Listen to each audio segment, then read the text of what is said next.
கர்த்தருடைய நாமத்திற்கு மகிமை உண்டாகட்டும். Praise be to the name of the Lord. கர்த்தராகிய இயேசு கிறிஸ்துவின் கிருபையோடும் With the grace of our Lord Jesus Christ, பரிசுத்த ஆவியுடைய பிரசன்னத்தோடும் with the presence of the Holy Spirit, நாங்கள் உங்களை சந்திக்கின்றோம். we are meeting you. கர்த்தருடைய பிரசன்னம் God's presence, உங்கள் குடும்பத்தில் சூழ்ந்திருப்பதை it is surrounding your family. உணருங்கள். Experience it. நாங்களும் எங்கள் ஆவியினால் உணர்கிறோம். We are believing in our spirits.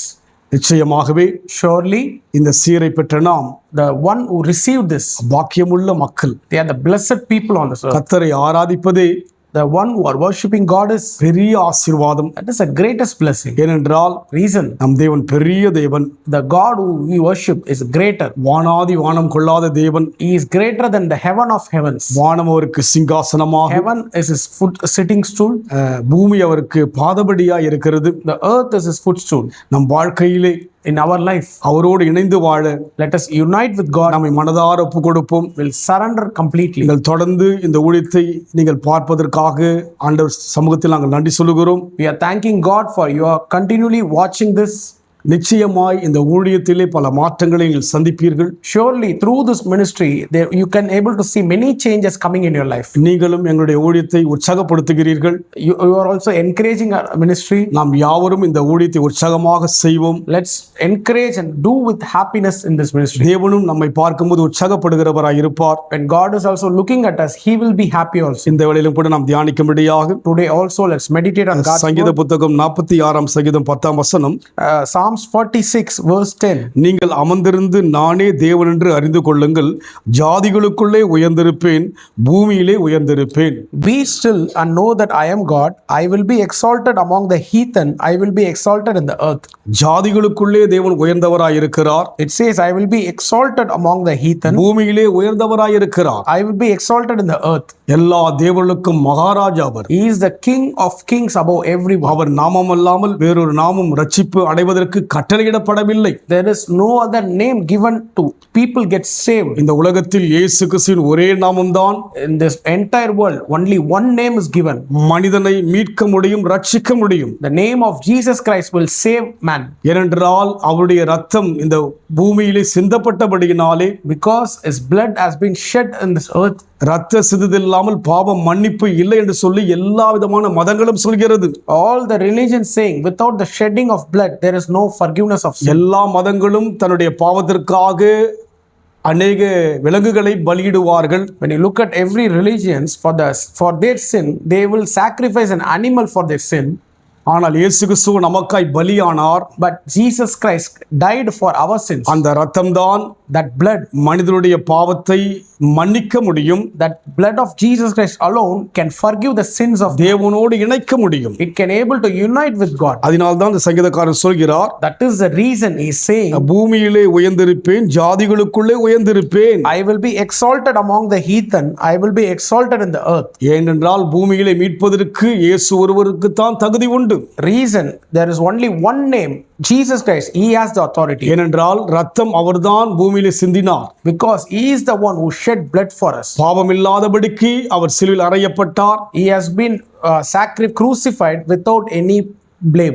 எந்த குற்றமும் செய்யாதபடிக்கு சிலுவையில் அறையப்பட்டார். Without sin, he was being crucified. அது பிதாவின் சித்தமாய் இருந்தது. That is the will of God. ரத்தம் சிந்தியாக வேண்டும். Surely shedding of blood should be there. உலகத்தில் இருக்கிற ஜாதிகள் யாவர் மீட்கப்பட வேண்டும். For all the people of the world should get saved. பூமியில் பிறந்த யாவரும் மீட்கப்பட வேண்டும். For all the people who born on the earth should be saved. இதுதான் தேவனுடைய அழைப்பு. That is the will of God நம் வாழ்க்கையிலே in our life. ஒன்றை தெளிவாய் தெரிந்து கொள்ள வேண்டும். One thing we should know clearly. இந்த சங்கீதத்தில் சொல்லப்படுகிறது, This psalm saying, நீங்கள் அமர்ந்திருந்து நானே தேவன் என்று அறிந்து கொள்ளுங்கள். be still or sit and know that I am God. தேவஜனமாகிய நாம் God's people, ஓடிக்கொண்டே இருக்கிறோம். we are running far away. வேகமாய் ஓடிக்கொண்டிருக்கிறோம். We are running very fastly. நாம் வாழ்க்கையில எதையோ பெற வேண்டும் என்று சொல்லி வேகமாய் ஓடிக்கொண்டிருக்கிறோம். We are running to go to receive something. பெறுகின்ற எந்த ஒரு பொருளும் நிலையானதல்ல. Whatever we received, it is not permanent. பெறுகின்ற எந்த ஒரு பொருளும் நம்மோடு கூட இணைந்து வருவதல்ல. The one we are receiving, it's not going to come till the last. எல்லா விதமான பொருட்களை விட Above of every goods, தேவனை அறிவதுதான் சிறந்ததா இருக்கிறது.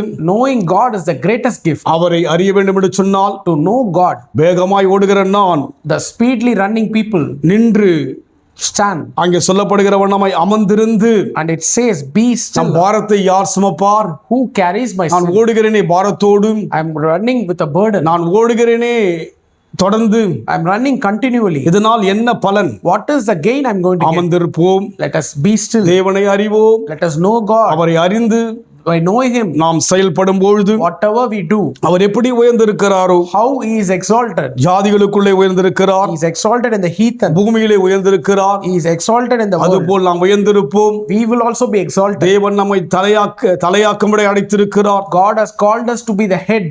நம்மை தேவன் அநேக சமுதாயத்திலே உயர்த்தும்படி அழைத்திருக்கிறார். God has called us to lift in our அதனால் நம் வாழ்க்கையிலே வேகமாய் ஓடாதபடிக்கு So do not run very fast. அமர்ந்து Sit. ஆண்டவரை நோக்கி, Look at God. என் அழைப்பு என்ன, What is my N calling? தெரிந்து கொள்ளுதல் என்ன, What is my calling? என்னை குறித்து என்ன நோக்கம் இருக்குன்னு சொல்லி கேட்போம். What is the plan you have for me, Lord? அமர்ந்தால் தான் கேட்க முடியும். When we sit down only, we can able to ஓடினால் listen. கேட்கவே முடியாது. When we run, we can't able to. அங்கும் இங்கும் நம்முடைய செயல்களை செய்தால் கேட்க முடியாது. By going here and there, we cannot able அமர்ந்திருந்து to be still. அறிந்து கொள்வோம். Know God. அதன் மூலமாக Through that, அற்புதங்களை பெறுவோம், we will receive wonders. அதிசயங்களை பார்ப்போம். We will see miracles our happening in our life. அற்புதமானவர், He is a wonderful our God. அதிசயமானவர், He is a miraculous God. ஜாதிகளுக்கெல்லாம் தேவன், He is a God of nations. பூமியிலே தேவன். He is a God of earth. அவரை ஒருவராலும் உண்டாக்க முடியாது. No one can able to create him ஏனென்றால் அவரே உலகத்தை உண்டாக்கினவர். because He is the one who created everything. அமர்கிறவன் தான் அவரை அறிய முடியும். The one who still be can know Him. அவன் அமர்கிறவன் தான் அவரை புரிந்து கொள்ள முடியும். The one who is still, he can able to understand. அப்பேற்பட்ட பாதையில் செல்ல Let us go in that நம்ம experience. எப்ப கொடுப்போமா? Surrender today. அன்பின் ஆண்டவரே, Dear Father, நீங்கள் அமர்ந்திருந்து நானே தேவன் என்று அறிந்து கொள்ளுங்கள் என்று சொன்னதற்காய் ஸ்தோத்திரம். thank you for saying a word, be still and know that நான் I am ஓடுகிறேன் God. ஐயா.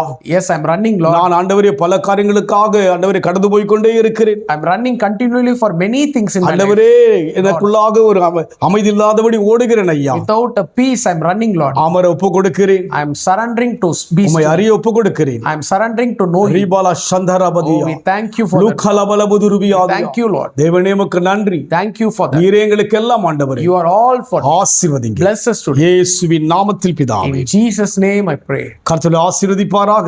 God bless you.